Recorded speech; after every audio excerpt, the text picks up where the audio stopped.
سيئات أعمالنا من يهده الله فلا مضل له ومن يضلل فلا هادي له ونشهد أن لا إله إلا الله وحده لا شريك له وأشهد أن سيدنا وسندنا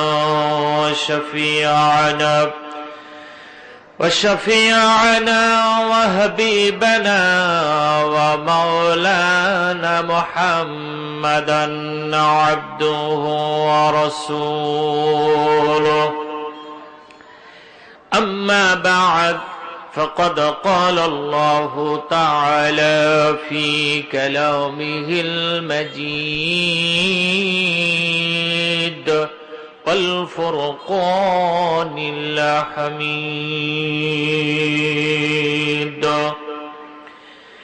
أعوذ بالله من الشيطان الرجيم بسم الله الرحمن الرحيم يا أيها الرسول بلغ ما أنزل إليك من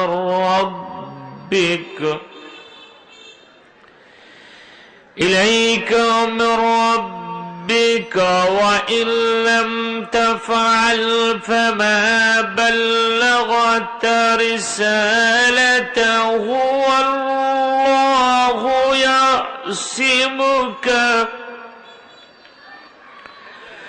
والله يعصمك من الناس إن الله لا يهدي القوم الكافرين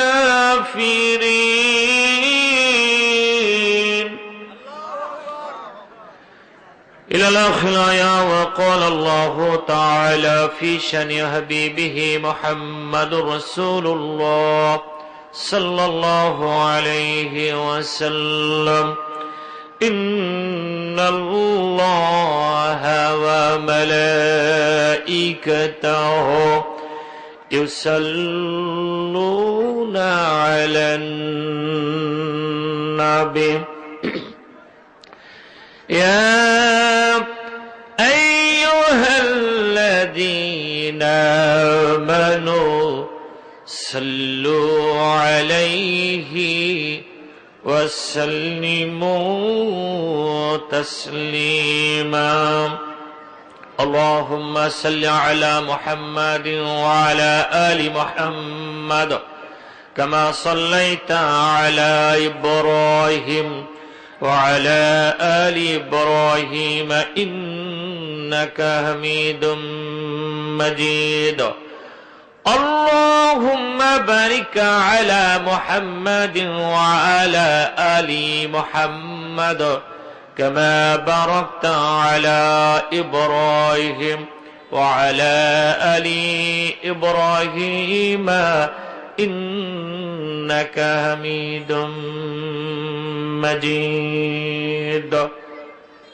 মোহতারাম, আজকের মাহফিলের সম্মানিত সভাপতি জনাব আলহাজ আব্দুল লতিফ সোনার সাহেব, বিশেষ অতিথি জনাব K M Zakir Hossain, mayor Bonpara পৌরসভা, জনাব আশরাফুল আলম আশু, সহসভাপতি বড়াইগ্রাম উপজেলা আওয়ামী লীগ, জনাব মোহাম্মদ আব্দুল আলিম, চেয়ারম্যান ৫ নং মাঝগাঁও ইউপি সহ বিশেষ অতিথিবৃন্দ, আজকের মাহফিলে মধ্যমণি, বিশিষ্ট আলেমে দ্বীন, বাংলাদেশের নন্দিত মুফাসসিরে কোরআন, আন্তর্জাতিক খ্যাতি সম্পন্ন শাইখ আলহাজ হযরত মাওলানা আব্দুল্লাহ আল আমিন সাহেব মাদ্দাজিলুল আলী দামাত বারকাতুল আলিয়া আমার পূর্বে আপনাদের সামনে পবিত্র কোরআনুল কারীম থেকে তাফসীর পেশ করেছেন আমাদের অত্র এলাকার কৃতি সন্তান হাফেজ মাওলানা আশরাফ আলী সাহেব।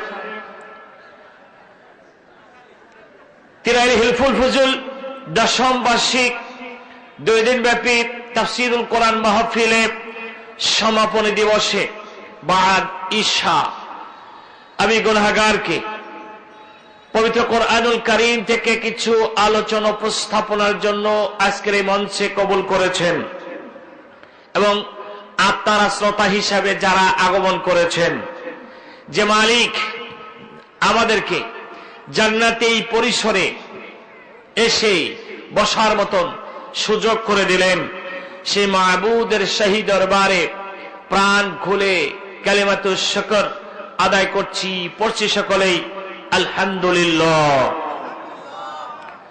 দুরূদ ও সালাম সাইয়্যিদুল মুরসালিন রাহমাতাল লিল আলামিন রাসূল রবিয়া বিশ্বনবী মুহাম্মদুর রাসূলুল্লাহ সাল্লাল্লাহু আলাইহি ওয়াসাল্লামের পবিত্র রওজায় আমরা সকলে প্রাণ খুলে নবীর প্রতি দুরূদ ও সালাম প্রেরণ করছি, পড়ছি সকলে সাল্লাল্লাহু আলাইহি ওয়াসাল্লাম। কেমন আছেন আপনারা? রাস্তায় দোকানে যারা ঘোরাফেরা করছেন উদাত্ত আহ্বান জানাচ্ছি, আপনারা কাল বিলম্ব না করে অতি সত্বর আমাদের এই তাফসীর মাহফিলে সামিয়ানার নিচে এসে বসে পড়ুন। আল্লাহ রাব্বুল আলামিন আমাদেরকে এসে বসার মতন তৌফিক দিন, সকলে জোরে বলেন আমিন। এ কোরআন কার?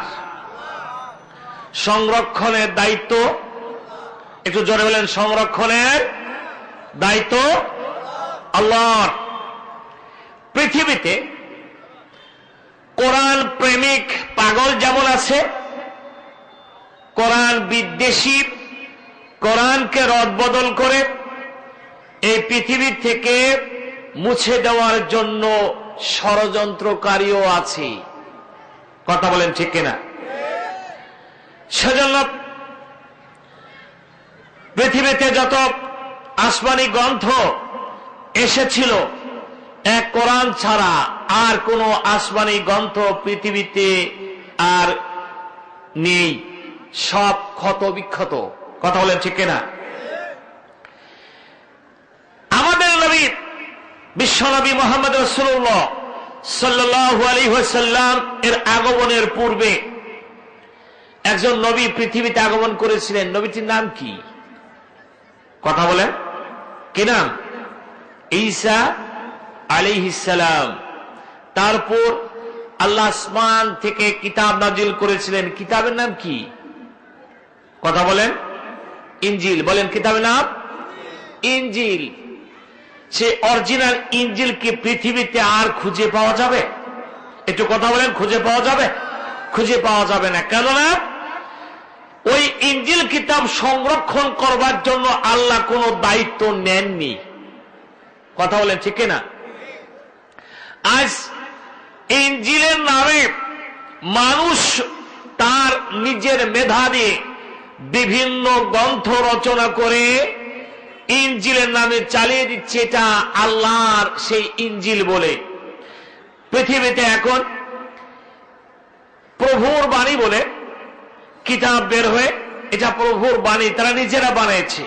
Old testament, new testament. Old testament 42টি কিতাব, নিউ টেস্টমেন্ট 27টি কিতাব।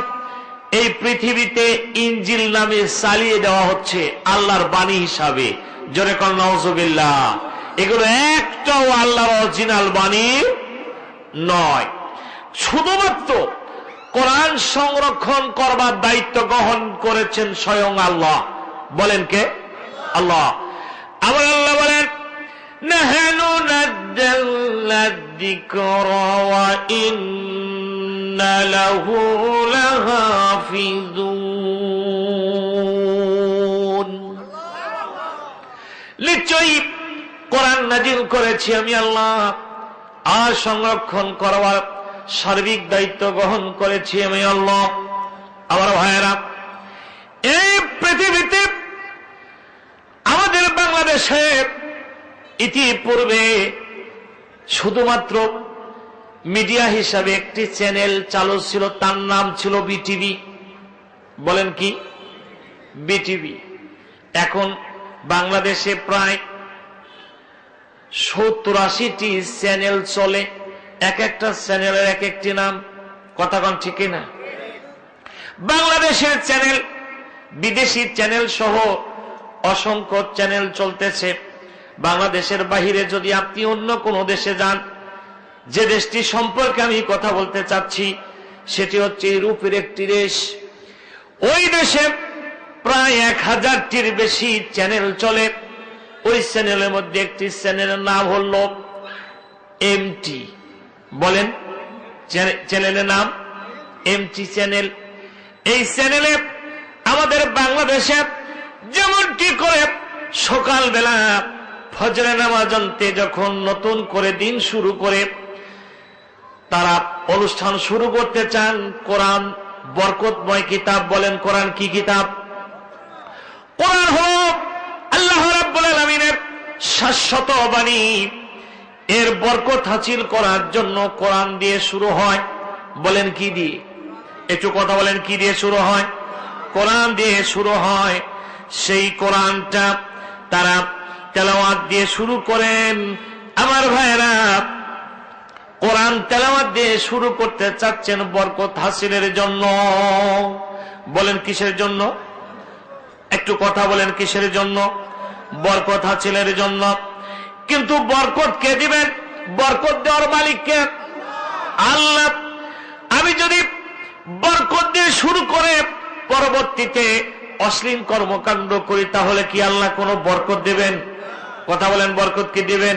কিন্তু কারি সাহেব এসে তেলাওয়াত করতে থাকেন, কারি সাহেব এসে কোরআন তেলাওয়াত করেন, আর তারপরে একজন মুফাসসির আসেন, এসে তারা তাফসীর করতে থাকেন। যেমন আমাদের দেশে একজন কারি আসলো, এসে তেলাওয়াত করতেছেন এভাবে, আউযু বিল্লাহি মিনাশ শাইতানির রাজীম, বিসমিল্লাহির রাহমানির রহিম,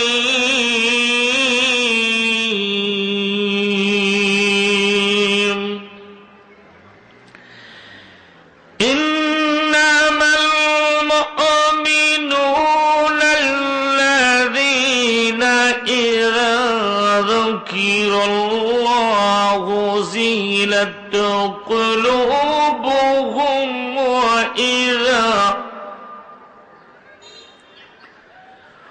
وإذا تليت عليهم آياته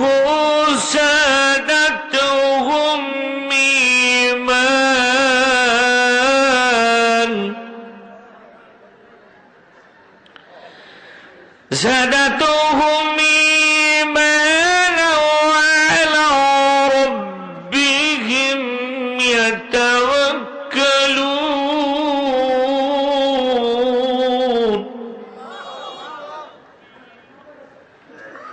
إلى الآخر। আমার ভাইয়েরা, কারি সাহেব কোরআন তেলাওয়াত করলেন, মুফাসসির সাহেব এসে তাফসীর করতেছেন। কথা ভালো করে শুনুন। মুফাসসির সাহেব এসে তাফসীর করতেছেন। তাফসীরটি হলো এরকম, আগে অনুবাদ করতেছেন। প্রকৃতপক্ষে মুমিন হলো তারা যাদের সামনে আল্লাহর আয়াত স্মরণ করে দেওয়া হয়, আল্লাহর নাম যখন স্মরণ করা হয়, মুমিন বান্দার সামনে হৃদয় তার তখন ভয়ে ত্রস্ত হয়। মুমিন বান্দা যখন আল্লাহর কোরআন তেলাওয়াত শ্রবণ করেন, কোরআন তেলাওয়াত শ্রবণ করার কারণে তার ঈমান বৃদ্ধি পেয়ে যায়। মুমিন বান্দা শুধুমাত্র কেবলমাত্র আল্লাহর উপর ভরসা করেন। চিৎকার দিয়ে জোরে কোন সুবহানাল্লাহ। এটি হচ্ছে আমাদের দেশের অনুবাদক অনুবাদ করতেছেন, অনুবাদ করতেছেন। আমার কথা আপনারা বুঝতে পারতেছেন না, কিন্তু ওই যে বললাম ইউরোপের একটি চ্যানেল, সেই চ্যানেলের নাম হলো এমটি চ্যানেল। সেই চ্যানেলের মধ্যে একজন কারি সাহেব আসলেন। কারি সাহেব এসে কোরআন তেলাওয়াত করতেছেন উল্টা, ইন্নামাল মুমিনুনা আল্লাযীনা, নিশ্চয়ই প্রকৃতপক্ষে মুমিন হলো ওরা, মুমিন হলো ওরা। ওরা বলতেছেন ওদের ভাষা, ইন্নামাল মুমিনুনা আল্লাযীনা ইউরিদুনা, মুমিনেরা এই কামনা এই বাসনা করে, ফিল আরদি ফাসাদা, পৃথিবীর মধ্যে তারা ফিতনা ফাসাদ সৃষ্টি করে, ওয়াসফিকুদ দিমা, পৃথিবীতে রক্তপাত সৃষ্টি করে। চিৎকার দিয়ে জোরে কোন নাউযুবিল্লাহ। এরকম কোরআনুল কারীমের আয়াত নাম করে কোরআন না অথচ কোরআনের আয়াত বলে চালু করে ব্যাখ্যা বিশ্লেষণ করতেছেন এইভাবে। এই পৃথিবীতে প্রায় 56-57টি মুসলিম দেশ আছে। এই দেশের মধ্যে যত মুসলমান আছে, আজকে মুসলমান দেশের দিকে যদি দৃষ্টিপাত নিক্ষেপ করা হয়, সব মুসলিম দেশের মধ্যে রক্তপাত, খুন খারাপি, হিংসা, জিঘিংসা, এরপরে মারামারি, রক্তপাত, খুন খারাপি ইত্যাদি চলতেছে। মুসলমান এগুলোই পছন্দ করে, তারা চায় এই পৃথিবীতে রক্তপাত সৃষ্টি হোক। জোরে বলেন নাউযুবিল্লাহ। ওরাই আমাদের নামকরণ করল আল কায়দা। ওরা আমাদের নামকরণ করছে কি, একটু কথা বলেন? আইএস ইত্যাদি নাম বিভিন্ন ভাবে বিভিন্ন মিডিয়ার মাধ্যম দিয়ে, আমেরিকার মাধ্যম দিয়ে ওরা আমাদের নামকরণ করতেছে এভাবে। আর আমরা বাংলাদেশের মুসলমানদেরকে নাম পরিবর্তন করে আমরা ওই সুরে সুর মিলায়া আল কায়দা আইএস নাম দিয়া মুসলমানদেরকে বেজ্জতি করার চেষ্টা করতেছি। কথা বলেন ঠিক কিনা? আমার ভাইরা লক্ষ্য করুন, ইসলামের সাথে কোরআনের সাথে আইএসের কোনো সম্পর্ক নাই, জঙ্গিবাদের কোনো সম্পর্ক নাই। কারণ কোরআন এসেছে পৃথিবীর মানুষকে শান্তি দেওয়ার জন্য। ইসলাম শব্দের অর্থই হচ্ছে শান্তি। কোন মুসলমানও শান্তি কামনা করতে পারে না। কথা বলেন ঠিক কিনা? আমরা এই তাফসীরুল কোরআন মাহফিল থেকে দ্ব্যর্থহীন কণ্ঠে জানিয়ে দিতে চাই, কোন মুসলমান দাবি করার পর, কোরআন বুঝার পরে, হাদিস জানার পরে ওই ব্যক্তি জঙ্গিবাদের সাথে কোনো সম্পর্ক থাকতে তার পারে না। যদি সে জঙ্গিবাদের সাথে সম্পর্ক রাখে, তার নাম মুসলমানের খাতায় থাকতে পারে না। এই বিশ্বাস আমাদের রাখতে হবে। আমরা সরকারকে এই কথা জানাতে চাই, অত্র এলাকায় আমরা যারা মুসলমান বলে দাবি করতেছি, সরকারের প্রতিনিধিত্বের দায়িত্ব পালন করছি, আমরা তাদেরকেও এই কথা এই মাহফিল থেকে জানাতে চাচ্ছি, আমাদের সাথে ওদের সাথে আমাদের কোনো কালেকশন নেই। জোরে কোন সুবহানাল্লাহ। কারণ আমরা বিশ্বাস করি শান্তি, আমরা বিশ্বাস করি শান্তি। যদি কেউ শান্তি সৃষ্টি করতে চায়, তাদের সাথে আমাদের কোনো সম্পর্ক নাই। কথা বলেন ঠিক কিনা? আমাদের সাথে তাদের কোনো সম্পর্ক নাই, আল্লাহর সাথেও তাদের কোনো সম্পর্ক নাই। আমার ভাইরা, এমটি চ্যানেলের মধ্যে এটি সূরা নামে চালিয়ে দেওয়া হচ্ছে। ওরা নতুন করে, ইহুদি খ্রিস্টানেরা নতুন করে 4টি সূরার নামকরণ করেছে। বলেন কয়টি সূরা? 4টি নতুন সূরার নামকরণ করেছে। তার একটার নাম দিয়েছে ঈমান। কি নাম? ঈমান। হাফেজ আছে নাই? হাফেজ সাহেব চুপ, আবার কোথায় গেল জানি না। কোরআনের মধ্যে একটা সূরার নামও ঈমান নাই। যদি বলা হয় ঈমান নামে কোন সূরা আছে, আপনারা বিশ্বাস করবেন? করবেন না? করবেন। এই জন্য সব সূরা তো আমরা জানি না, মুখস্থ নাই। তাই আপনি বললে আমরা বিশ্বাস করব। টিভিতে বলা হচ্ছে ঈমান নামে একটি সূরা আছে, অথচ এই নামে কোনো সূরা নাই। আরেকটি সূরার নাম দিয়েছে তারা তাসজুদ। বলেন কি সূরার নাম? তাসজুদ নামে কোনো সূরা নাই। তবে কোরআনুল কারীমের মধ্যে ঈমানের আরেকটি বিপরীত শব্দ আছে, মুমিন। বলেন নাম কি? মুমিন নামে একটি সূরা আছে, তাসজুদ নামে একটি সূরা। ওরা বলতেছে আসলে তাসজুদের বাংলা একটি সূরা আছে কোরআনুল কারীমের মধ্যে, তার নাম হচ্ছে সিজদা। বলেন নাম কি? সিজদা।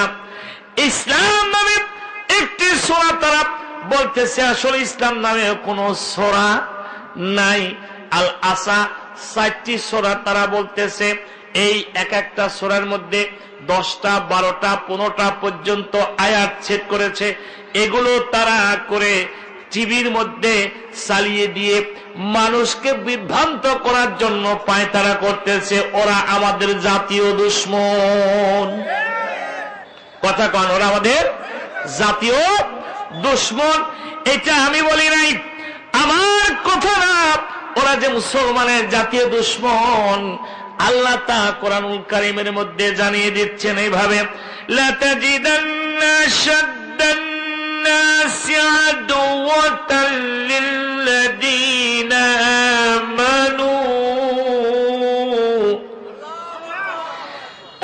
আমানুল ইয়াহুদা ওয়াল্লাযীনা আশরাকু ওয়া লা তাজিদান্না আকরাবাহুম মাওয়াদ্দাতা লিল্লাযীনা আমানুল লাযীনা ক্বালু ইন্না নাসারা। আল্লাহু আকবার বলেন।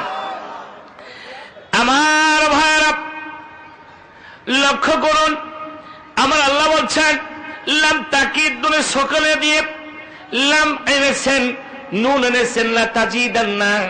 আল্লাহ বলেন পাবে, তোমরা অবশ্যই অবশ্যই পাবে। আসাদ্দু ইসমে তাফজিলের সিগা নিয়ে এসেছেন আল্লাহ।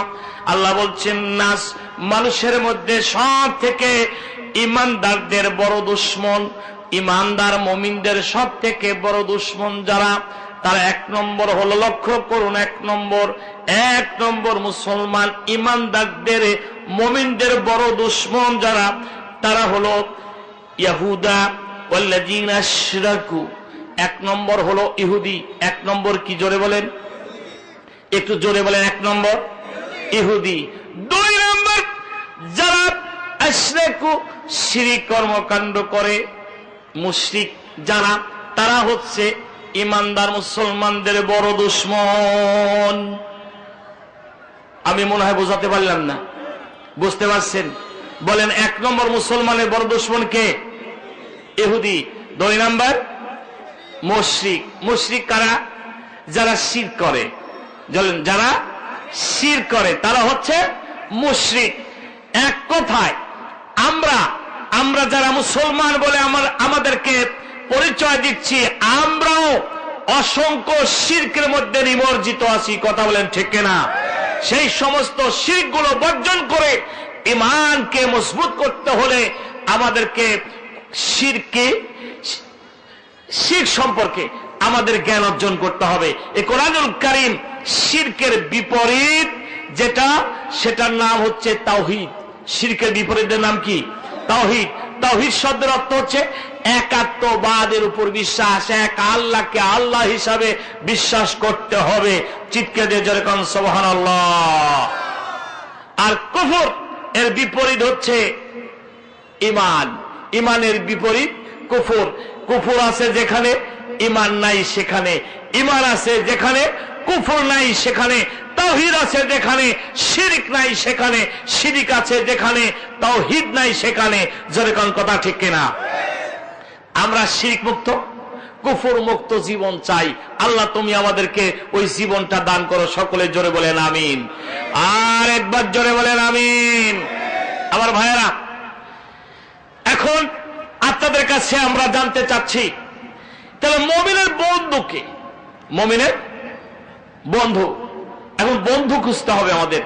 আমরা মুমিনকে মুমিনের বন্ধু ভাবি, মুমিনকে মুমিনের বন্ধু মনে করি। কে বলেছেন? আল্লাহ বলেছেন। চিৎকার দিয়ে জোরে কোন সুবহানাল্লাহ।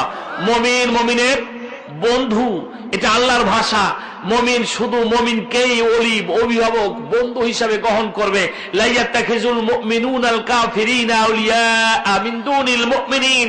মুমিন ছাড়া কোন কাফিরের সাথে কোন রকমের সম্পর্ক স্থাপন করতে পারে না, অবশ্যই পারে না। চিৎকার দিয়ে জোরে কোন সুবহানাল্লাহ। যদি করে ফালাইসা মিনাল্লাহি বিশাই, আল্লাহ বলেন ওই বান্দার সাথে আমি আল্লাহর কোনো সম্পর্ক নাই। আল্লাহর সাথে যদি বান্দার সম্পর্ক না থাকে, ওই বান্দা বলে যতই চিৎকার করুক না কেন, আমি আল্লাহর বান্দা, আল্লাহ বান্দা বলে স্বীকৃতি না দিলে ওই বান্দার কিয়ামতের দিন নাজাতের কোনো ব্যবস্থা নাই। কথা কোন ঠিক কিনা? আর একবার জোরে বলেন ঠিক কিনা? সেজন্য আমরা আল্লাহর বান্দা হতে চাই। জোরে বলেন কি হতে চাই? আমরা সবাই আল্লাহর বান্দা হতে চাই। আমার ভাইয়েরা লক্ষ্য করুন, এবার আল্লাহ বলছেন যদি কেউ এই কোরআনকে নিয়ে বিকৃতি করতে চায় তাহলে ধরিয়ে দিবেন। আল্লাহ ধরিয়ে দেওয়ার ব্যবস্থা করলেন। এটা যে সূরা, এই যে 4টি সূরার আমি নাম বললাম, এইরকম সূরা 4টি একটা কোরআনুল কারীমের মধ্যে নাই। পৃথিবীতে অসংখ্য হাফিজ আল্লাহ কোরআন সংরক্ষণের জন্য তাদের সিনার মধ্যে রেখে দিয়েছেন। আর 114টি সূরা মুখস্থ করতে বেশি সময় লাগে। যারা প্রত্যেক দিন কোরআন তেলাওয়াত করেন, কমপক্ষে বছরে একটা দিন কোরআনুল কারীম খতম দেন, তিনিও বুঝতে পারবেন এইরকম সূরা কোরআনুল কারীমের মধ্যে নাই। কথা কোন ঠিক না? আমার ভাইয়েরা ধরে খেয়ে গেল তারা, আল্লাহ ধরিয়ে দিলেন। ধরে খাওয়ার পরে ওরা থেমে গেল না, তারপরেও ষড়যন্ত্র করতে থাকলো। ইহুদিরা যেহেতু সব থেকে বড় বুদ্ধিমান, ওরা বুদ্ধি পাকায়া এমন কোন হীন ষড়যন্ত্র নাই যা মুসলমান ইমানদারদের ইমান হরণ করে বেঈমান করে কবরের জন্য তারা উৎপেতে বসে আছেন। ওরা সওয়ার হলেন এবার খ্রিস্টানদের মাথার উপরে। খ্রিস্টানের অর্থ, টাকা পয়সা, জনবল, লোকবল সব থেকে বেশি। এবার খ্রিস্টানদের কাছে গিয়ে বলতেছে, দেখো এই মুসলমানদের বিপক্ষে যদি আমাদেরকে বিজয় অর্জন করতে হয়, একটু লক্ষ্য করেন, মুসলমানদের বিপক্ষে যদি আমাদের বিজয় অর্জন করতে হয় তাহলে তাদের কোরআনে কি আছে সেটা আমাদের জানতে হবে। সেজন্য একটা মাদ্রাসা তৈরি করতে হবে। ওরা একটা মাদ্রাসা তৈরি করলো।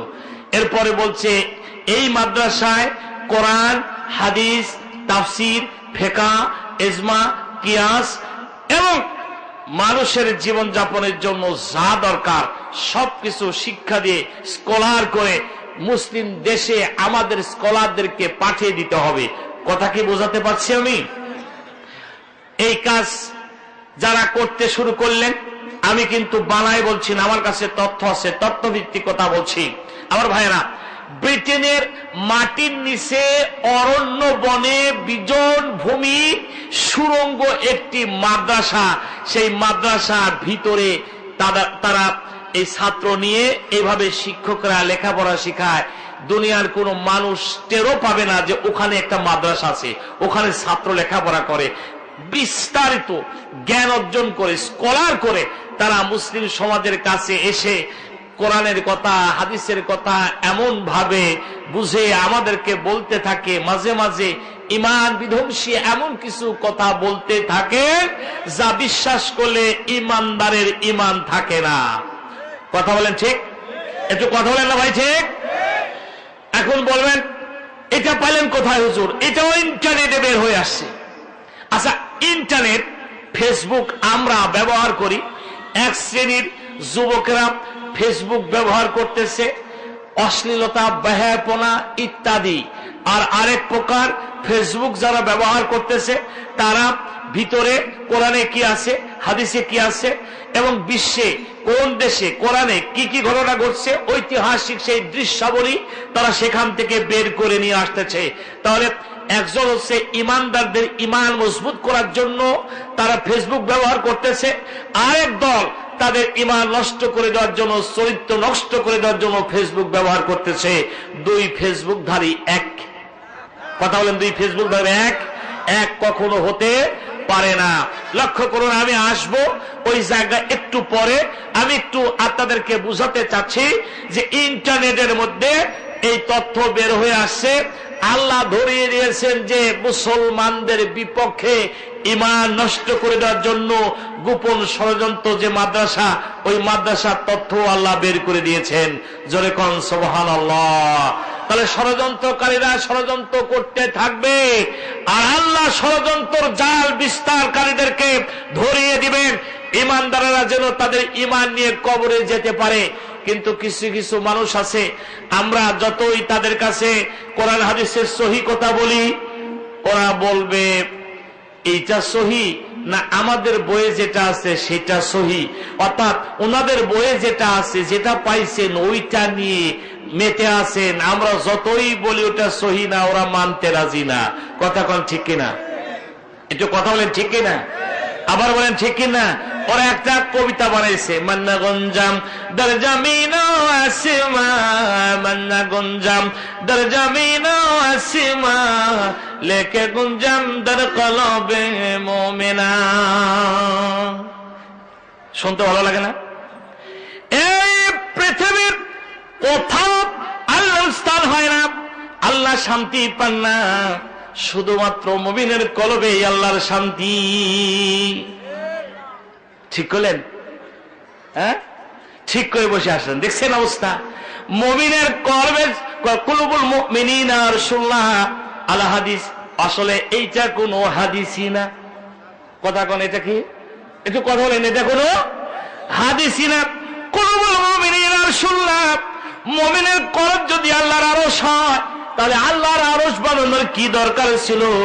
আল্লাহ বলছেন আর রহমান ও আরশুস্তাওয়া, আল্লাহ আরশে সমাসীন, সেখান থেকে গোটা বিশ্ব জাহান তিনি পরিচালনা করছেন।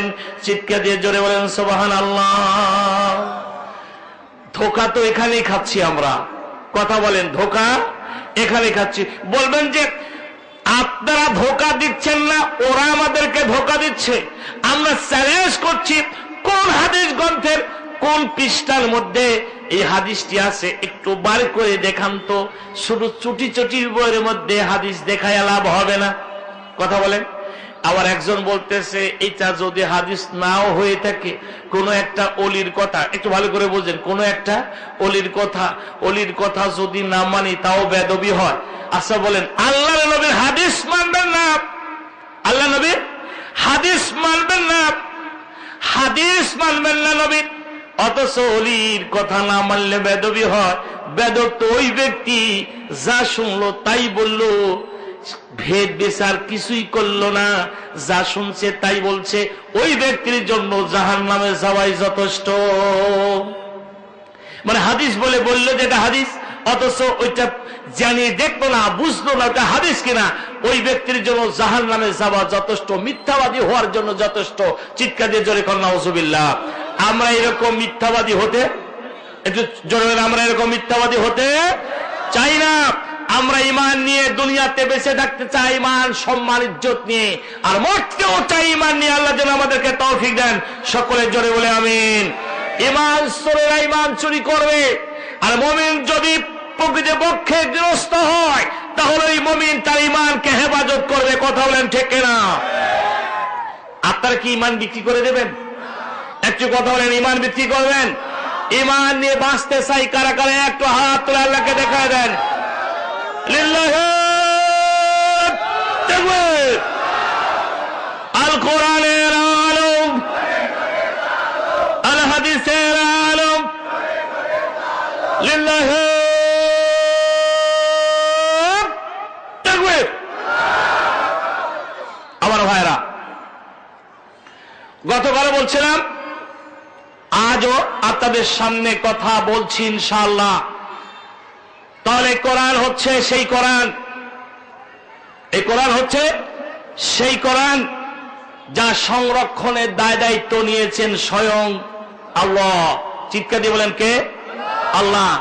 আমরা সেই কোরআনের পক্ষে আছি। কথা কোন ঠিক না? কোরআনের কোনো ভুল নাই, ভুল করে দেওয়ার জন্য কে চেষ্টা করলেও ধরায় দিবেন আল্লাহ। কে ধরায় দিবেন? আল্লাহ। সেই কোরআন থেকে কথা হবে, ইনশাআল্লাহ, গতকালও বলছি, আজও বলছি ইনশাআল্লাহ। সেটি হচ্ছে, হে নবী, আপনার প্রতি আপনার রবের পক্ষ থেকে আপনি যা আদিষ্ঠিত হয়েছেন তা প্রচার করতে থাকুন। নবীর মতন ভালো মানুষ পৃথিবীতে আছেন? একটু কথা বলেন। তাহলে সেই নবীর বিরুদ্ধে যারা বিরুদ্ধচারণ করেছে, ষড়যন্ত্র করেছে, তারা কারা ছিল? তারা মানুষ? তারা কি ছিল?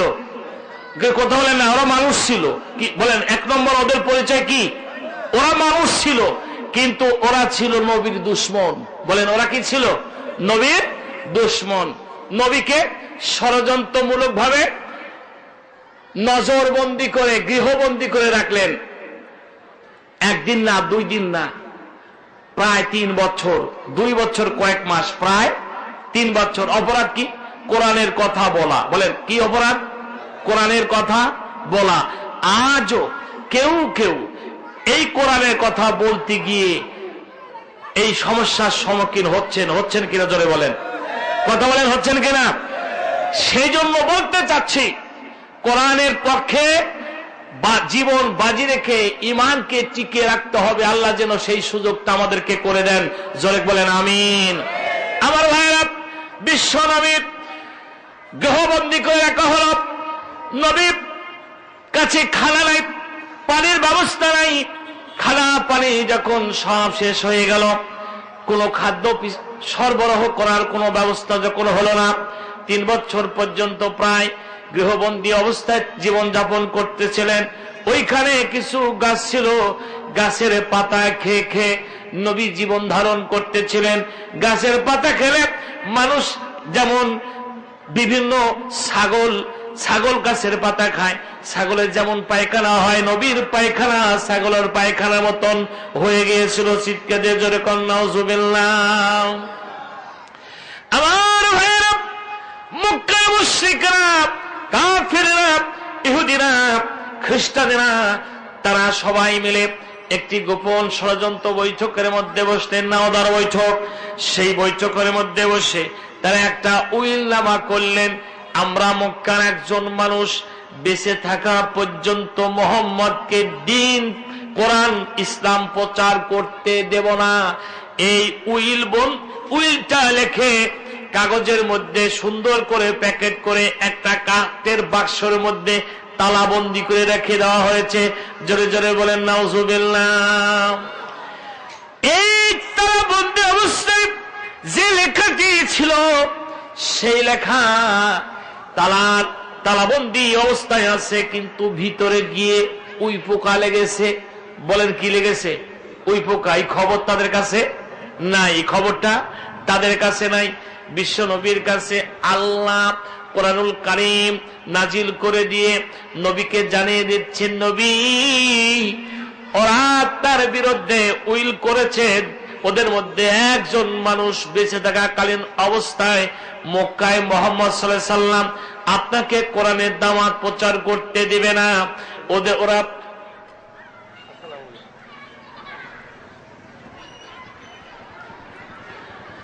লিল্লাহে তাকবীর। প্রধান অতিথির আগমন, শুভেচ্ছা স্বাগতম। KM জাকির হোসেন, সম্মানিত মেয়র বনপাড়া পৌরসভার আগমন। লিল্লাহে তাকবীর।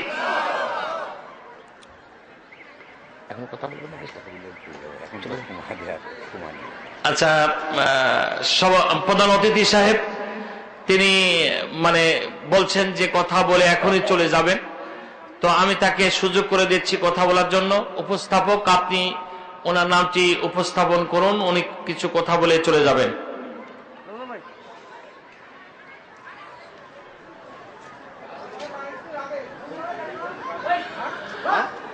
সম্মানিত উপস্থিতি, আপনাদের সামনে এখন কথা বলছেন বনপাড়া পৌরসভার সম্মানিত মেয়র KM জাকির হোসেন। আজকের এই মাহফিলের প্রধান অতিথি KM জাকির হোসেন সাহেবকে তার মূল্যবান কথা উপস্থাপনের জন্য সবিনয় অনুরোধ জ্ঞাপন করছি। সভাপতি আব্দুল লতিফ সোনার।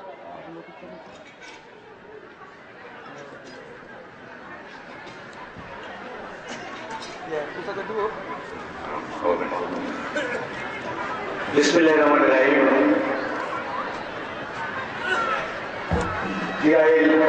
হিলকুল হুজুর তাফসীর কোরআন মাহফিলের সম্মানিত সভাপতি আলহাজ আব্দুল লতিফ সোনার,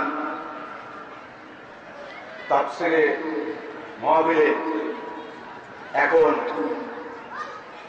তাফসীর পেশ করছেন আপনাদের গ্রামের কৃতি সন্তান বরপাড়া ফাজিল মাদ্রাসার উপাধ্যক্ষ মৌলানা আব্দুল মান্নান সহ সম্মানিত মুসল্লিগণ, পর্দার অন্তরের মা বোনেরা, আপনাদের প্রতি রইল সালাম, আসসালামু আলাইকুম।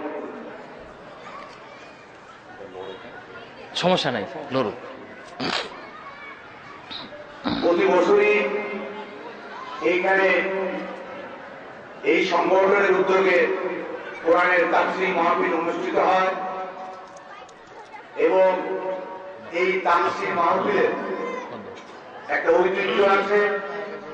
এটা সার্বজনীনভাবে এই তাফসীর মাহফিল পরিচালিত হয়। আমরা বলতে চাই, ইসলাম শান্তির ধর্ম। ইসলামে হানাহানি বা বিদ্বেষের কোন স্থান নেই। আমাদের প্রিয় নবী হযরত মুহাম্মদ সাল্লাল্লাহু আলাইহি সাল্লাম আমাদের যে শান্তির বার্তা দিয়েছেন এবং আমাদের মহাগ্রন্থ পবিত্র কোরআনের আলোকে আমাদের প্রত্যেকটি মুসলিম ভাইকে পরিচালিত হওয়া অত্যাবশ্যক। আমরা এই তাফসীর মাহফিল থেকে আমাদের মাওলানা সাহেবরা কোরআনের আলোকে তাফসীর পেশ করবেন, সেইখান থেকে আমরা শিক্ষা নিয়ে বাস্তব জীবনে আমরা সেইভাবে পরিচালিত করব। সর্বোপরি আমরা কোরআন সুন্নাহর আলোকে আমরা জীবন করব এবং নবী করিম সাল্লাল্লাহু আলাইহি ওয়াসাল্লামের প্রদর্শিত পথে আমরা জীবনযাপন করব। এটাই হবে এই তাফসীর মাহফিলের মূল তাৎপর্য। আপনারা জানেন আমি একটু ব্যস্ত আছি। আসন্ন গোড়াইগাঁও উপজেলা পরিষদের নির্বাচন অনুষ্ঠিত আগামী 10ই মার্চ। আমি আপনাদের কাছে অনুরোধ করব, এই উপজেলা পরিষদ নির্বাচনে আমার ছোট ভাই প্রভাষক মোয়াজ্জেম হোসেন বাবলু আনারস মার্কা প্রতীক নিয়ে নির্দলীয় ভাবে নির্বাচনে লড়ছেন। আপনারা তাকে দোয়া করবেন এবং তাকে ভোট দিয়ে জয়যুক্ত করবেন এবং উনি যেন কোরআন সুন্নাহর আলোকে তার ব্যক্তিগত জীবন পরিচালিত করতে পারে, এই দোয়াতে আপনাদের সকলের মঙ্গল কামনা করে আমি আমার কথা শেষ করছি। আল্লাহ হাফেজ। আসসালামু আলাইকুম। ওয়ালাইকুম আসসালাম।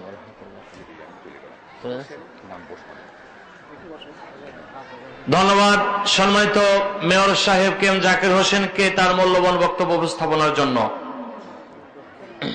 একটু জিকির করেন, লা ইলাহা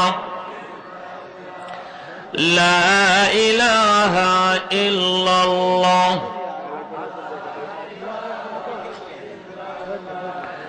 লা ইলাহা ইল্লাল্লাহ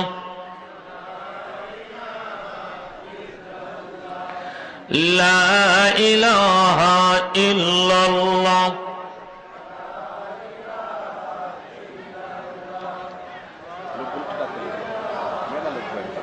মহিলা আমি এখন বলি, মহিলারা আগাবে এবং মঞ্চের সামনে গাড়ি ঘোড়া কোনো কিছু রাখা যাবে না। আপনারা সবাই সারিবদ্ধ হয়ে বসে যান এবং গাড়ি ঘোড়া রাখবেন না। যে কোনো সময় আমাদের এগুলো খুলে দিন। সম্মানিতা মা ও বোনেরা, আপনারা একেবারে সামনে আপনাদের জায়গা নিয়ে বসুন, অন্য মাকে বসার সুযোগ করে দিন। আর ভাইয়েরা, আপনারা যারা রাস্তায় দোকানে দাঁড়িয়ে আছেন, আপনারা অতি শীঘ্রই মাহফিলের সামিয়ানা নিচে এসে বসে পড়ুন। হন্ডা যারা নিয়ে এসছেন সামিয়ানার নিচে দয়া করে রাখবেন না, ভ্যান সামিয়ানার বাহিরে রাখুন। হন্ডা এবং ভ্যান সামিয়ানার বাহিরে রাখুন, সামিনার ভিতরে রাখবেন না, পাশে রাখার চেষ্টা করুন। সামনে রাখবেন না, যে কোনো সময় আমাদের এসে ফেলে দিতে হবে। সম্মানিত ভাই ও বোনেরা, আমি বলছিলাম নবীর বিরুদ্ধে তার একটা উইল করেছে যে একজন কাফির বেঁচে থাকা পর্যন্ত মক্কায় কোরআন প্রচার করতে দেওয়া হবে। ওতে কি লাগছে? কথা বলে কি লাগছে? উই পোকা লাগছে, উই পোকা লাগছে। এটা খেয়ে শেষ করে ফেলছে, তারা টেরও পায় নাই। এটা জানিয়ে দিয়েছেন কে? আল্লাহ। এবার আব্দুল মুত্তালিব নবীর চাচা, তিনি বলতেছেন যে ভাতিজা মুহাম্মদ সাল্লাল্লাহু আলাইহি সাল্লামের জবান থেকে শুনেছি তোমরা আমার ভাতিজার বিরুদ্ধে উইল করেছো, তোমরা মক্কায় কোরআন প্রচার করতে দিবে না। তোমাদের লেখা কাগজে বন্দি প্যাকেট করে সিন্ধুকের মধ্যে রেখে দিয়েছো, সেই সিন্ধুকের মধ্যে কাগজে উই পোকায় সব খেয়ে ফেলছে। সেই খবর কি তোমাদের আছে? কথা বলেন, সেই খবর কি তোমাদের আছে? ওরা বলছে কি লোহার সিন্ধুকের মধ্যে আমরা বন্দি করে গেছি, প্যাকেট বন্দি করে, ওইটা উই পোকা খেলো। মোহাম্মদ জানলো কি করে? যেই মোহাম্মদকে নবী বানিয়েছেন তিনি মোহাম্মদকে তা জানিয়ে দিয়েছেন। চিৎকার দিয়ে যেরকম সুবহানাল্লাহ। যদি কথা ঠিক হয় তাহলে গৃহবন্দির থেকে নিষ্কৃতি দেওয়া হবে। প্যাকেট খুলে দেখলো সত্যি কাগজের চতুর্দিকে কাগজ ঠিক আছে, লেখা যা আছে সব খেয়ে তুষ করে ফেলেছে। যেরকম সুবহানাল্লাহ। শর্ত সাপেক্ষে নবীকে গৃহবন্দির থেকে নিষ্কৃতি দেওয়া হলো। এবার তিনি গৃহ মুক্ত হয়ে গেলেন। ওরা এবার নবী দাওয়াতি কার্যক্রম চালাতে শুরু করলেন। ইসলাম গোপনে গোপনে চালাচ্ছেন, আর মানুষ একজন একজন করে ইসলামের মধ্যে প্রবেশ করছে। যেরকম সুবহানাল্লাহ। এইবার তারা নওদার বৈঠকে বসলেন। মক্কার বড় বড় নেতা আবু জাহেল, উতবা, সাইবা সহ বড় বড় নেতা, আর সব থেকে কাফির দুষ্ট চরিত্রে যারা অধিকারী যুবক, যারা যুবকদেরকে ডাকলেন, ও যুবকেরা, ও বৃদ্ধরা, সবাই আসো, আমরা একটা মুহাম্মদের বিরুদ্ধে নতুন কি কৌশল অবলম্বন করা যায়, কোরআন যেন মক্কায় প্রচার করতে না পারে, তার বিরুদ্ধে আমরা একটা গোপন বৈঠকে ডাকলেন। ওই গোপন বৈঠকের মধ্যে শয়তান মরদুদ একজন মানুষের রূপ ধারণ করে আসলেন, এসে বসছেন। কে কি বলছেন না বলছেন সবগুলো তারা শুনছেন।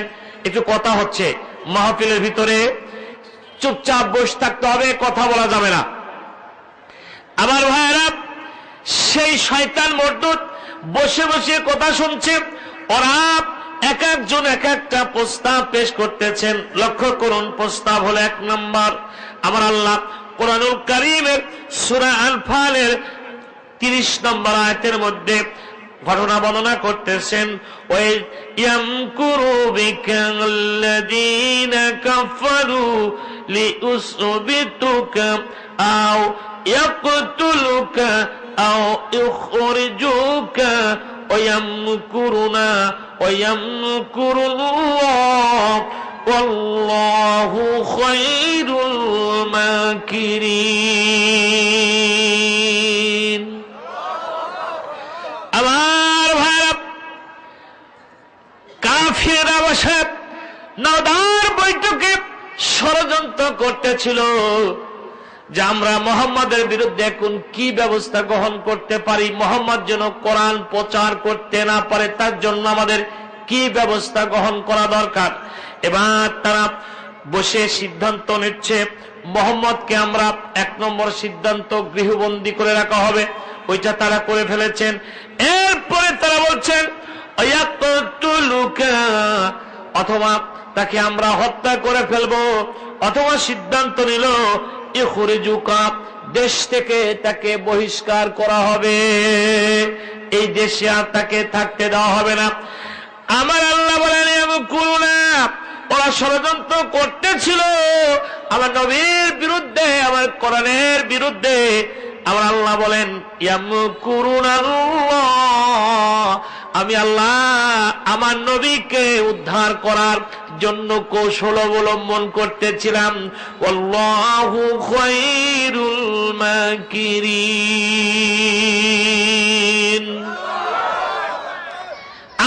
কৌশল সব থেকে উত্তম কৌশল, আমার কৌশলের সাথে কোন কৌশল কুলাবে? একটু কথা বলেন, আল্লাহর কৌশলের সাথে কোন কৌশল কুলাবে? আজও ষড়যন্ত্র থেমে নাই। কথা বলেন ঠিক আছে কিনা? আজও ষড়যন্ত্র থেমে নাই।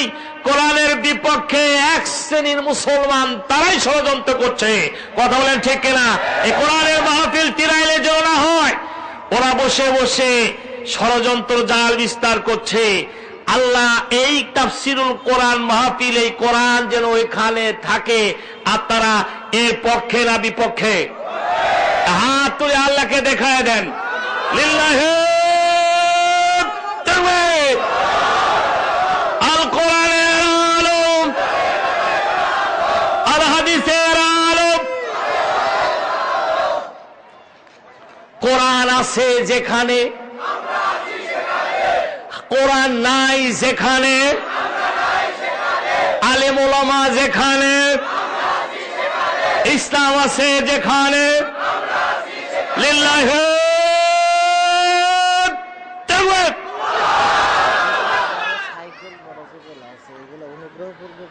ভাই, আমি আপনাদের কাছে অনুরোধ করছি, সাইকেল হন্ডা প্যান্ডেলের ভিতরে নিয়ে আসবেন না। দয়া করে আপনাদের হন্ডা এবং সাইকেল ভ্যান প্যান্ডেলের বাইরে নিয়ে যান। দয়া করে প্যান্ডেল বাইরে নিয়ে যান। স্বেচ্ছাসেবক বাহিনী যারা আছো ভাই, তোমরা দায়িত্বগুলো পালন করো। বারবার এই কথাগুলো আমার পক্ষে বলা সম্ভব নয়।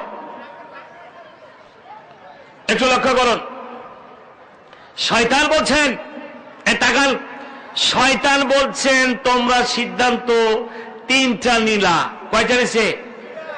তো এই তিনটার মধ্যে আমার একটা, তোমরা যে গৃহবন্দী করে রাখলে ফলপ্রসূ হয় নাই, দেশ থেকে বাইর করে দেবে, এটাও ফলপ্রসূ হবে না। যে দেশে যাবে ওই দেশে, কথা বলেন, যে দেশে যাবে ওই দেশে যাইও কোরআন প্রচার করবে। তাহলে দেশ থেকে বের করে দিয়ে কোনো লাভ হবে না। কি করা দরকার? দ্বিতীয় নাম্বার যে সিদ্ধান্ত, সেইটা আমার পছন্দ। দ্বিতীয় নাম্বার সিদ্ধান্ত কি? হত্যা করা। বলেন, দ্বিতীয় নাম্বার সিদ্ধান্ত হত্যা করা। কিভাবে করবে? হত্যাটা করবে কি করে? বলছে আরবের যত গোত্র আছে, প্রত্যেক গোত্র থেকে যুবকেরা আসবে। মক্কার এই কোরাইশ বংশের শ্রেষ্ঠ বংশের মুহাম্মদ সাল্লাল্লাহু আলাইহি সাল্লামের বংশ, যদিও তারা শ্রেষ্ঠ হয়, প্রত্যেক গোত্রের যুবকেরা যদি আসে, তাহলে এদের সাথে ওরা কুলাতে পারবে না। সেই জন্য যুবকদেরকে আগে আসতে হবে। এই সিদ্ধান্ত কাফিরদের। বলেন, এই সিদ্ধান্ত কাদের? আপনার কথা ফেলতে পারি তাই। শুকরিয়া। বুঝবেন তো কিছুক্ষণ না? হ্যাঁ, আচ্ছা, 10 মিনিট পর বলি। আমার ভাইরা, এবার কি করা যায়? মুহাম্মদ সাল্লাল্লাহু আলাইহি সাল্লাম যখন রাত্রিবেলাতে ঘুমিয়ে যান, ঘুমের থেকে উঠে তার আদত হচ্ছে তাহাজ্জুদের সালাত আদায় করা। জোরে কোন সুবহানাল্লাহ। এখানে আমরা অনেকে আছি তাহাজ্জুদের সালাত আদায় করি, কারো রাত্রি ঘুম গিয়ে সকালে ফজর সালাতও হয় না। আছে না নাই? একটু কথা বলেন, আছে না নাই? কোন সংখ্যা লোকের সংখ্যা বেশি? ফজরের সালাত আদায়কারী লোকের সংখ্যা বেশি, না ঘুম থেকে ফজর পার করে দিয়ে সূর্য ওঠার পরে ঘুমের থেকে উঠা সংখ্যা বেশি? এটি কথা বলেন। আমরা মাদ্রাসা পড়াই, আমি মাদ্রাসার হুজুর, তো এই মাঝে মাঝেই ছেলেদেরকে বলে নামাজ হয়নি কার কার, দেখা যাচ্ছে হাত তুলছে, মাশাআল্লাহ নামাজ পড়ে নাই, আজকে ফজর হয় নাই কার কার, মাশাআল্লাহ দেখা যাচ্ছে ফজর হয় নাই। আচ্ছা, কোন ছেলের ফজরের নামাজ কাজা করার কোন কারণ আছে? মহিলাদের না হয় মাসে মাসে একটা খবর আছে, ওদের আল্লাহ মাফ করে দিয়েছেন। কথা কোন ঠিক না? কোন ছেলেদের জন্য আমরা মাঝে মাঝে যখন কোন ভাইকে ডাকি যে ভাই আসেন মসজিদে যাই, তখন সেই ভাই বলে ভাই আপনারাই যান, আমার কাপড় ঠিক নাই। আরে মুসলমানের কাপড় ঠিক থাকে না, তুমি কেন মুসলমান? মুসলমানের কাপড় কোনো অপবিত্র হতে, তুমি মুশরিক। আল্লাহ বলেছেন ইন্নামাল মুশরিকুনা নাজাসুন, প্রত্যেকটি মুশরিকই অপবিত্র। তুমি না মুসলমান, তোমার গোটা দেহই পবিত্র। চিৎকার দিয়ে জোরে বলেন সুবহানাল্লাহ।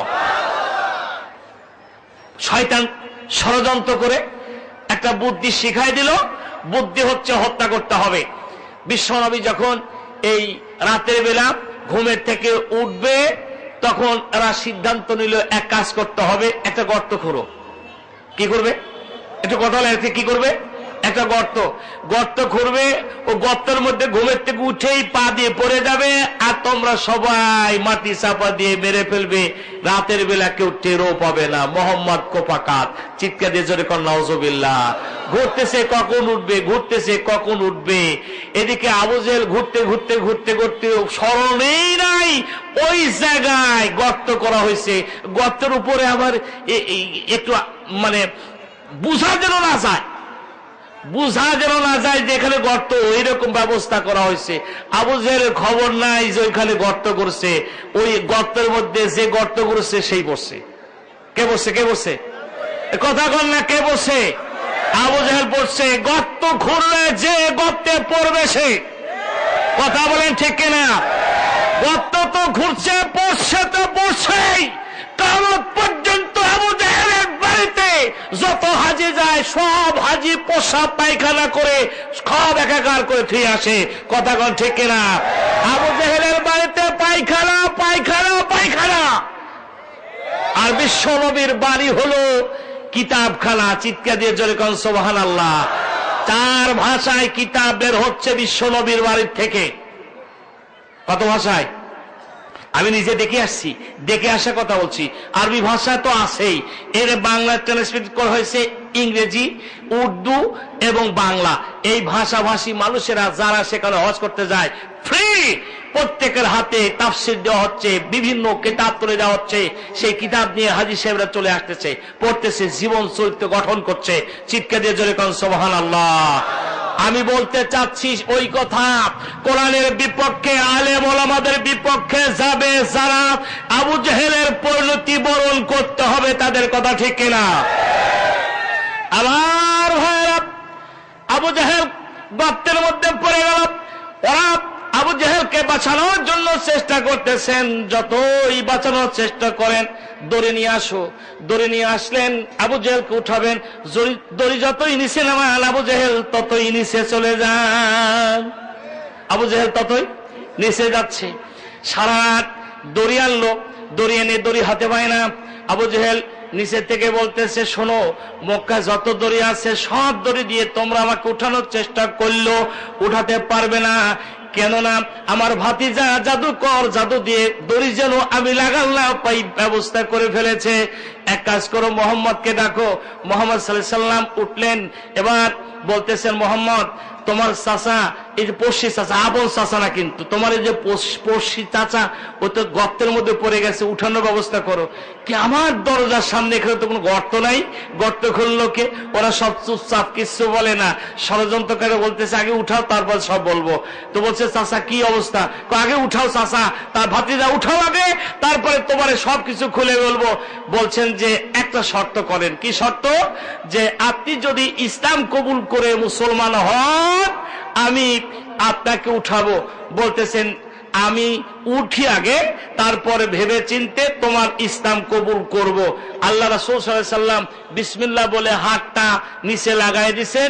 আবু জেহেল দড়িও লাগে নাই, কিচ্ছু লাগে নাই, হাতের সঙ্গে বিশ্ব নবীর হাত লেগে টান দিয়ে উপরে তুলে আনছেন। আবু জেহেল উপরে উঠে সে বলে, বাবা রে বাবা, জাদুকর দেখছি, এত বড় জাদুকর পৃথিবীতে আর দেখি নাই। জোরে কর নাউজুবিল্লাহ, আরো জোরে বলেন নাউজুবিল্লাহ। এই ষড়যন্ত্র টিকলো না, নবীকে হত্যা করতে তারা পারলেন না। এবার তারা ষড়যন্ত্র নতুন একটি জাল বিস্তার করতে শুরু করলেন। বিশ্ব নবীর চতুর্পাশে তলবারি নিয়ে মক্কার জবেকারা অবস্থান করতে শুরু করলেন। বিশ্ব নবী যখন ঘর থেকে বের হবেন, অতর্কিতভাবে আক্রমণ করে বিশ্ব নবীকে দুনিয়ার থেকে বিদায় করে দেবেন। এই ষড়যন্ত্রের কথা আল্লাহ বুঝি জানেন না। কথা বলেন আল্লাহ জানেন? কথা বলেন আল্লাহ কি জানেন? আল্লাহ নবীকে দেখে বলতেছেন, ইয়া রাসূলুল্লাহ, ইয়া হাবিবাল্লাহ, কাফিররা ষড়যন্ত্র করতেছে, আপনাকে দুনিয়াতে রাখবে না, মেরে ফেলবে। আর কাল বিলম্ব করা যাবে না, আজকে রাত্রিতেই আপনাকে মক্কা ছেড়ে হিজরত করতে হবে। নবী ইতিপূর্বেই হযরত আবু বকর সিদ্দিক রাদিয়াল্লাহু তাআলা আনহুকে বলেছেন, আবু বকর, মক্কার যে অবস্থা দেখা যাচ্ছে, এই মক্কা বুঝি আমার থাকা হবে না, আমি মক্কায় থাকতে পারবো না, তুমি একটা ব্যবস্থা গ্রহণ করো। আবু বকর সিদ্দিক রাদিয়াল্লাহু তাআলা আনহু বলতেছেন, নবী যেদিন বললেন সেই দিন থেকে আমি আবু বকর আমার পিঠ বিছনায় দিয়ে লাগিয়ে ঘুমাই না।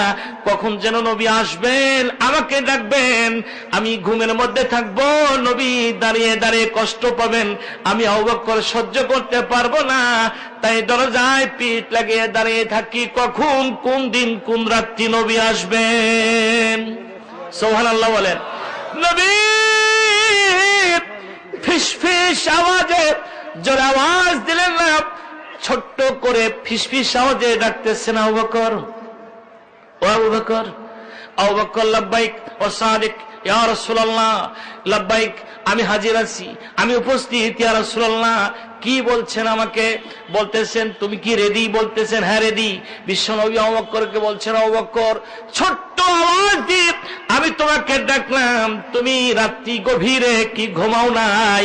আবু বকর বলছেন, না ইয়া রাসূলুল্লাহ, ওই যে আপনি আমাকে বলেছিলেন আমি কোন একদিন মক্কা ছেড়ে হিজরত করে যেতে পারি, আল্লাহর আদেশের প্রতীক্ষায় আমি অপেক্ষামান, ওই দিন থেকে আমি আবু বকর বিছনায় পিঠ দিয়ে ঘুমাই না। এ হচ্ছে ভালোবাসা। এটা নাম, জোরে বলেন, এটা নাম ভালোবাসা। আবু বকর সিদ্দিক দুইটা উট আগেই থেকে রেডি করে রাখছিলেন, সেই একটা উটে আবু বকর, আরেকটি উটে বিশ্বনবী মুহাম্মদ রাসূলুল্লাহ সাল্লাল্লাহু আলাইহি সাল্লাম চড়ে হিজরত করার উদ্দেশ্যে বের হয়ে পড়লেন। বাড়ির থেকে বের হয়ে কাফিররা টের পাবে মুহাম্মদ সাল্লাল্লাহু আলাইহি সাল্লাম কোন রাস্তায় কোন দিকে গিয়েছেন, সেই জন্য কখনো বৃদ্ধাঙ্গুলে পুর, কখনো বা পায়ের গোড়ালে পুর, কখনো পা বিছায়া নবী রওনা করতে শুরু করলেন। এইদিকে কাফিরেরা চতুর্দিকে বিশ্ব নবীর বাড়ি ঘিরাও করে রেখেছেন। শয়তান মর্দুদ এসে বলতেছে, ও কাফিরের যুবকেরা, তোমরা কার বাড়ি ঘিরা করে রাখছো কেন? মোহাম্মদের বাড়ি, দেখো তো মোহাম্মদ আছে নাকি? মুহাম্মদ সাল্লাল্লাহু আলাইহি সাল্লাম যেটি করলেন তা হলো হযরত আলী রাদিয়াল্লাহু তাআলা আনহুকে ডেকে বললেন, আলী, আমার আল্লাহ কখন যেন আমাকে নির্দেশ দেন হিজরতের, আমি তা জানি না। মক্কার কাফিরদের কিছু মাল সামান আমার কাছে আমানত আছে, এই লিস্টটা তোমাকে ধরিয়ে দিলাম, যার যার মাল তাকে বুঝিয়ে দিও। আর আমি আজকে রাত্রিতেই আল্লাহর নির্দেশে মক্কা ছেড়ে চলে যাচ্ছি, তুমি আমার ঘরে আমার কম্বল গায়ে দিয়ে এখানে এই বিছনায় তুমি ঘুমিয়ে থাকো। হযরত আলী রাদিয়াল্লাহু তাআলা আনহু বিশ্বনবীর কম্বল গায়ে দিয়ে বিশ্বনবীর বিছানায় নবীর নির্দেশ মোতাবেক ঘুমিয়ে পড়লেন। এবার শয়তান যখন এসে কাফির যুবকদেরকে বলছেন, ওই যে তোমরা পাহারা দিচ্ছ, কিন্তু তোমরা জানো না মুহাম্মদ তোমাদের চোখে ধুলো দিয়ে অনেক আগেই চলে গিয়েছেন। চিৎকার দিয়ে জোরে কোন সুবহানাল্লাহ। বিস্তারিত ঘটনা বলতে গেলে সময় লাগবে, সময় তো আমার হাতে কম, যেহেতু আমি তো আপনাদের এলাকার ছেলে, এম.এ. মান্নান তিরাইলি, আপনারা আমাকে সকলে চিনেন। আমি বিস্তারিত সব বলতে গেলে সময় পাওয়া যাবে না, তবে আমি যতটুকু, প্রধান বক্তা না আসবেন, আজকের মধ্যমণি আব্দুল আমিন যতক্ষণ পর্যন্ত না আসবেন ততক্ষণ পর্যন্ত আমি মঞ্চে আসি আপনাদের সাথে ইনশাআল্লাহ। আর একবার জোরে বলেন ইনশাআল্লাহ। আমার ভাইয়েরা, নবী উটের পিছে চড়ে রওনা করতেছেন, আর ওই দিকে কাফির যুবকেরা মাঝে মাঝে নবী আছেন নাকি এটা দেখতেছেন, যে ওই বিছনায় আলী শুয়ে আছেন না নবী শুয়ে আছেন ওরা বুঝতে পারে নাই। বুঝেন নাই কথা? আলী শুয়ে আছেন না নবী শুয়ে আছেন বুঝতে পারেন নাই। ওরা মনে করতেছে নবী শুয়ে আছেন, কিন্তু নবী অনেক আগেই চলে গেছেন, ওরা টের পায় নাই, ওদের চোখে ধুলো দিয়ে চলে গেছেন। আমার আল্লাহ বলেন, ইয রামাইতা ওয়া ইয রামাইতা ওয়ালাকিন্নাল্লাহা রামা। হে নবী, আপনি যখন কাফিরদের চোখের মুখের দিকে বালি নিক্ষেপ করে বেরিয়ে যাচ্ছিলেন। ওরা চোখ মুছতেছিল, ওরা দেখতে পাই নাই আপনি ওদের চোখে বালু নিক্ষেপ করেন নাই, বরং আমি আল্লাহ নিক্ষেপ করেছিলাম। আল্লাহ যদি কারো চোখে বালু নিক্ষেপ করেন তাহলে আর কারো কিছু করার থাকে? জোরে কন। মানুষ একজন বালু ছড়াই দিয়েছেন, প্রত্যেকের চোখে বালু, সবাই চোখ মুছতেছে, কেউ টেরও পাই নাই কে গেল আর কে আসলো, বোঝার কোনো শক্তি নাই। আরেকবার জোরে কন মারহাবা, চিৎকার দিয়ে জোরে কন আলহামদুলিল্লাহ, আরেকবার জোরে বলেন আল্লাহু আকবার। পিছনের মানুষগুলো আল্লাহু আকবার বললে গোনা হবে মনে হয় নাকি? একটু জোরে বলেন আল্লাহু আকবার। এ ভাই শরম লাগে নাকি আপনাদের? এ মুসলমান নাকি? একটু জোরে সবাই জোরে বলেন আল্লাহু আকবার, আলহামদুলিল্লাহ বলেন। আবার ভাইরা, ওরা যায়া দেখে আলী রাদিয়াল্লাহু তাআলা আনহু বিশ্ব নবীর কম্বল মধ্যে শুয়ে আছে। আলোকে ধমক দেয়, তুমি আমার নবী আমাকে এই বিছনায় শুয়ে রেখেছেন, আমি শুয়ে আছি। আর কাফিরদের মাল সামান যা তার লিস্ট ধরিয়ে দিয়েছেন, এই হচ্ছে তার লিস্ট, এটা বুঝিয়ে দিতে বলেছেন, আর এই হচ্ছে মাল। তাহলে আমানতের খেয়ানত বিশ্ব নবী। আমার দেশে মানুষ, একটু কথা বলেন, আমার দেশের মানুষ যারা আমানতের খেয়ানত করে তাদেরকে কি যেন বলে? একটু জোরে বলেন, কি যেন বলে?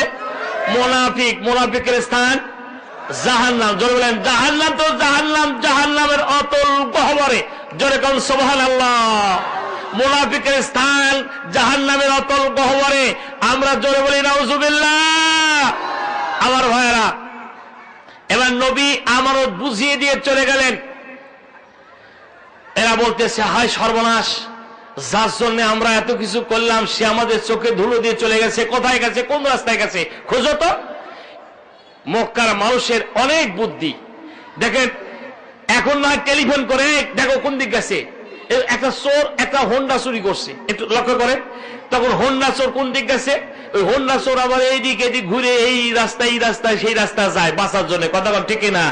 হ্যাঁ, তখন মোবাইলে খোঁজ লাগায়। তখন তো মোবাইল ছিল না, মোবাইল না থাকলেও তাদের আবার আরেকটি জ্ঞান ছিল। সেই জ্ঞানটা হচ্ছে এইরকম যে আকাশে তীর মারবে, তীর পড়বে যেদিকে, তীর পড়ার অবস্থা বুঝে কোন দিকে এই মানুষটি গেছে তারা তা বুঝতে পারত। কথা কি বুঝতে পারছেন আপনারা? তো একজন তীরন্দাজ নিয়ে আসলেন, এসে আকাশে তীর মারলেন, তীর পড়ার অবস্থা ভেদে কোন পথে গেছেন ওই পথ ধরে হাঁটতে শুরু করলেন। এবার মক্কার প্রেসিডেন্ট মিস্টার আবু জেহেল তিনি ঘোষণা করতেছেন, শোনো, মোহাম্মদ চলে গেছে, আমাদের সিদ্ধান্ত হচ্ছে তাকে হত্যা করা। এখন তোমরা কেউ জীবিত অথবা মৃত যে অবস্থায় মোহাম্মদকে ধরে এনে দিতে পারবে, ঘোষণা করছি তাকে 300 লাল উট পুরস্কার দেওয়া হবে। কয়শো? লাল উট। কি উট? লাল লাল লাল উটের দাম বেশি, উট পাওয়া যায়। আমি যদি বলি যে এই 100 লাল গরু আপনারা বিভিন্ন হাট খুঁজে জোগাড় করে দেন, পারবেন? কষ্ট হবে। পারবেন না এমনটি না, পারবেন না এমনটি নয়, পারবেন কিন্তু কষ্ট হবে। এর মধ্যে দ্রুত অশ্ব চালাতে পারেন যিনি, তিনি হচ্ছেন সুরাকা বিন মালিক। বলেন কি নাম? সুরাকা বিন মালিক। তিনি তার দ্রুত অশ্ববাহী ঘোড়া, বিশ্বনবী কোন পথে গেছেন ওই পথ দিয়ে ছুটতে শুরু করলেন। গিয়ে বিশ্বনবীকে প্রায় দেখতে পাচ্ছেন, বিশ্বনবীর উট যাচ্ছে, আবু বকর আর বিশ্বনবী চলছেন। সুরাকা তার ঘোড়া ছুটিয়ে বিশ্বনবীর কাছে কাছে